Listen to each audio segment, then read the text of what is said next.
Hi, Mystery Recapped here. Today I'm going to explain a horror action movie called The Mummy. The Tom Cruise one, not the good one. Spoilers ahead. Watch out and take care. The movie opens in 1127 AD when a group of English Crusader knights captures a massive red ruby from ancient Egypt. They bury it in the tomb of one of their own, hoping that no one will find it. The scene then shifts to present-day London, where a construction crew uncovers several knights' tombs in the same location. A scientist named Henry Jekyll of Jekyll and Hyde fame. Remember, this movie was the birth of the death of the birth of a cinematic universe. Investigates the site and suspects the tomb is related to the story of Amenet. She was an ancient Egyptian princess who was purposefully erased from history by her own people. Through a flashback to ancient Egypt, we see the story of Princess Amenet, who was the only daughter of a pharaoh. She was trained as a warrior and was supposed to rule the kingdom after her father. However, her plans were foiled when her dad remarried and had another son, who then became the heir. Despite this, the princess refused to give up her inheritance and made a pact with Set, the Egyptian god of death. He promised her great power if she helped him take a human body so that they could rule together as king and queen. He then gave her a special dagger to transfer his spirit into corporeal form. Upon grasping the dagger, Amenet gained superpowers. Her body also became covered in tattoos, her eyes turned reddish, and her pupils doubled. She then entered her father's bedroom and murdered him, his wife, and their newborn son in cold blood, just getting ahead of it in case they called her Four Eyes. Afterward, Amenet attempted to sacrifice her lover to give physical form to the god Set, but before she could do that, some priests intervened and killed her lover. For her sins of murdering her family, Amenet was condemned to be mummified alive and sealed in a sarcophagus. She was then buried in Mesopotamia in a tomb filled with mercury to prevent her evil spirit from ever escaping. The scene then cuts to present-day war-torn Iraq, where we meet two American militants, Sergeant Nick Morton and Corporal Chris Vale. You can tell Nick is going to die because his last name isn't as cool. Wait, who plays Nick? Oh, never mind. They are currently defying their superiors' orders and driving into a village overrun by insurgents. It turns out that Nick wants to search for valuable artifacts from the ancient world that they can smuggle back and sell on the black market. However, Chris is clearly against this, as it could get them into trouble, and the place is also not safe. Not long after, the duo is ambushed by enemies from all sides, with gunfire raging everywhere. They try to fight back, but they're running out of ammo, and the insurgents are in overwhelming numbers. With no other option, Nick orders an airstrike to eliminate the insurgents. Soon after, some military aircraft arrives, and the village is destroyed by missiles launched from above. He didn't even have a 3-kill spree. Several explosives then occur, collapsing the Earth's top layer and opening a hole in the ground. Nick and Chris are sucked into it, and they shockingly discover a massive sarcophagus in there, which is actually Amenet's tomb. Since the artifact is too heavy to steal, the duo informs their commanding officer, Colonel Greenway, of their discovery. Shortly after, Greenway arrives with several soldiers to investigate the valuable find. Along with him is a British archaeologist, Jenny Halsey, who immediately slaps Nick upon seeing him. It turns out the two had a one-night stand in Baghdad a few days earlier. Nick nicknamed himself T-Baghdaddy. It was so hot. But while she was asleep, he stole her map of this place and sneaked out. Following this, Nick, Chris, and Jenny grab their flashlights and head inside the eerie hole to investigate. Once there, they discover a tomb that appears to be guarded by sphinxes. The strange thing is that the sphinxes are facing inward rather than outward, and several chains are holding the sarcophagus down. Jenny examines the find and realizes that the contents are worth millions of pounds. As they explore further, they notice mercury flowing everywhere. Jenny then reveals that in ancient Egyptian mythology, mercury is believed to weaken the power of demons. Upon seeing such an eerie place, Chris gets scared and suggests that they leave, but the others refuse. This irritates the guy, so he shoots the chain that is holding the sarcophagus in place, causing it to rise. Immediately afterward, a large group of camel spiders appears out of nowhere, and one of them even bites Chris. Meanwhile, Nick experiences a vision of Princess Amenet, who thanks him for freeing her and calls him my chosen one. But Jenny brings him back to his senses and asks for his help in getting the tomb out of the place. After this, they place the sarcophagus on the aircraft and head for London. Chris, who had been bitten by the spider, begins to show bizarre behavior. He tries to open the sarcophagus for no apparent reason. When Greenway forbids him from doing so, Chris violently stabs him. This alarms the rest of the soldiers and they get ready to retaliate. Nick wrestles a gun from one of them and threatens to shoot if they hurt his friend. However, when the possessed Chris tries to attack him, Nick is forced to kill him himself. At this moment, the plane is bombarded by a huge flock of crows. They break through the glass and immediately kill the pilot and co-pilot. This causes the aircraft to free fall, and it looks like no one is going to survive. With the clock ticking, Nick saves Jenny's life by giving her the only parachute he can find and throwing her overboard. Not long after, the plane crashes in the English countryside, and all the passengers aboard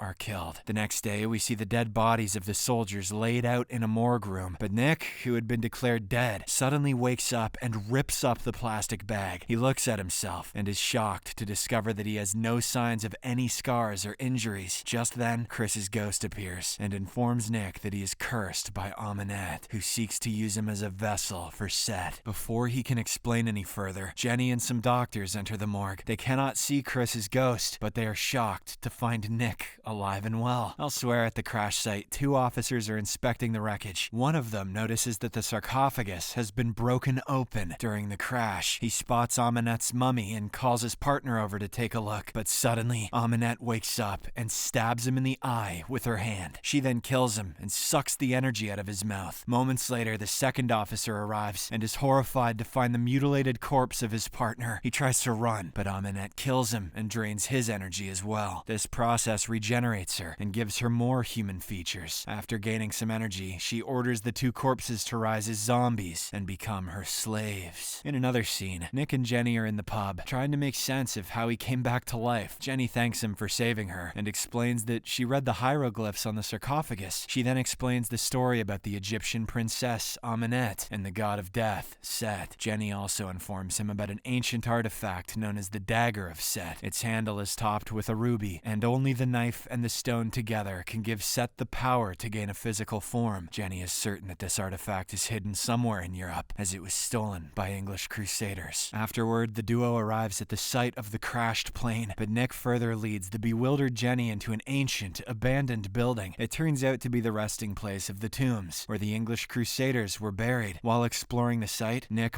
blacks out and suddenly finds himself inside a church, where several zombies capture and restrain him. At this moment, Amanette makes her grand entrance and calls him her chosen one. She then destroys a statue, revealing the dagger that had been hidden within. Amanette tries to finish the ritual that will transform Nick into Set, but she stops abruptly when she notices the ruby is missing from the dagger's hilt. Jenny also arrives at the spot, which distracts Amanette and her zombies. The enraged princess rushes to attack Jenny, giving Nick the opportunity to free himself. He fights off the zombies using the dagger and manages to subdue them. The duo then escapes the place and drives away in their van, but several zombies appear in their path, causing the van to swerve and crash. In the aftermath, Amanette slowly approaches the wreck, but then suddenly, several armed men show up and shoot her with mercury-tipped bullets. They successfully restrain her and also help the duo get out of the wreckage. In the next scene, Nick and Jenny arrive at a facility that is hidden beneath the Natural History Museum of London. As Nick walks through its halls, he notices strange artifacts, including a skull with fangs and a scaly forearm. He eventually meets Henry Jekyll, who turns out to be Jenny's boss. The scientist introduces himself as the leader of Prodigium, a secret organization devoted to uncovering and containing dark forces. I'm the Samuel L. of this bitch. Meanwhile, Amanette is heavily restrained, with mercury pumped through her veins to keep her subdued. Henry then informs Nick that his facility is the only one capable of removing his curse, but Amanette says that his fate is sealed and the curse cannot be undone. Meanwhile, another archaeological team of Prodigium is seen excavating the Crusader's tomb. They unexpectedly discover the ruby, which Amanette also learns of with her powers. To break free, she summons a spider and orders it to crawl into the ear of a Prodigium technician. The possessed technician then destroys the component of the machine that pumps mercury into her veins. Later, Henry and the team are also informed about the discovery of Ruby. Henry tries to inject himself with a serum, but Nick stops him and demands answers about what they intend to do next. The scientist reveals that they must kill Nick, as he is the vessel Amunet has chosen to bring Set into the world. This enrages Nick, but Henry insists that it is a necessary sacrifice for the greater good of humanity. Not willing to give up on his life, Nick steals Henry's serum and tries to flee, but this proves to be a huge mistake. It turns out the scientist has a split personality, and he regularly injects the serum to prevent the transformation. He now loses control and transforms into his sadistic and violent alter ego, Mr. Hyde!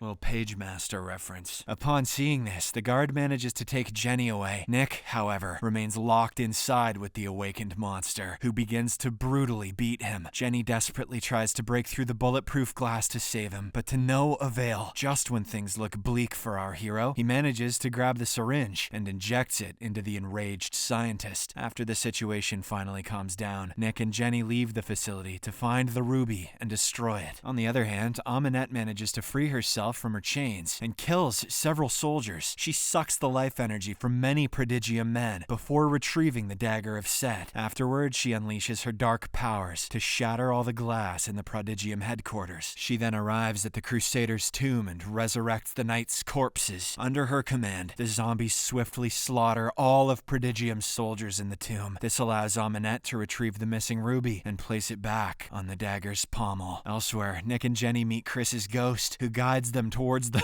ruby. However, on their way, they are intercepted and attacked by the corpses of the Crusaders. The zombies destroy a wall, causing them to fall into the sewer waters. But despite the odds, the duo fights bravely against them, with Nick managing to smash and rip their heads off. After they finally free themselves, they try to reach the surface and leave, but unfortunately, Amunet shows up out of nowhere and drags Jenny underwater. Nick struggles to catch up, and by the time he reaches her, Jenny has already passed away. A devastated Nick then launches an attack on Amunet with all his might, but he's obviously of no match against her and ends up getting injured. The princess informs him that there are fates worse than death and that Jenny is in a better place. She then grabs him by the neck and says he should surrender to her because when all is over, he will thank her. This seemingly convinces Nick, and he allows himself to be kissed by Amunet, but it turns out to be a trick. Made you kiss me? And he immediately snatches the dagger from her. He then decides to destroy the ruby, hoping to end her power for good. However, Amunet tries to change his mind by claiming that if he allows himself to be possessed, he will transform into a god with power over life and death. Upon hearing this, Nick looks at Jenny and realizes he wants nothing more than to bring her back to life, but he also understands that the ritual will give Amunet power over him. Hence, after a bit of consideration, he stabs himself in the heart instead. This causes him to undergo the transformation, and his eyes separate into two sets of pupils. Amunet is thrilled by the sight, and Nick approaches her carefully. She thinks he's about to kiss her, but little does she know Tom Cruise never kisses ladies in his movies, and Nick begins attacking her with his new superpowers instead. He easily overpowers the princess, pins her down, and starts sucking out her life energy. In the end, Amunet collapses and reverts back to her shriveled mummy form. Next, Nick uses his powers to resurrect Jenny, but when she finally comes back to life, he is nowhere to be seen, leaving her confused. After a bit of searching, she eventually notices Nick hiding in the shadows. He is refusing to show his face, even after Jenny calls him multiple times. This makes her realize that he sacrificed himself to save her life. With tears in her eyes, Jenny begs him to stay, but Nick bids her farewell and leaves, as he knows he's no longer a human. The scene then cuts to a few days later, where we see Henry and Jenny watching on as the mummified body of Amunet is sealed in a sarcophagus. The sarcophagus is then filled with mercury to prevent the princess from ever escaping again, unless more greedy idiots find it again in the future. Elsewhere, in the desert, we see Nick with Chris, whom he has brought back to life. The movie ends as the two best friends ride off on their horses, heading off to seek out a new adventure.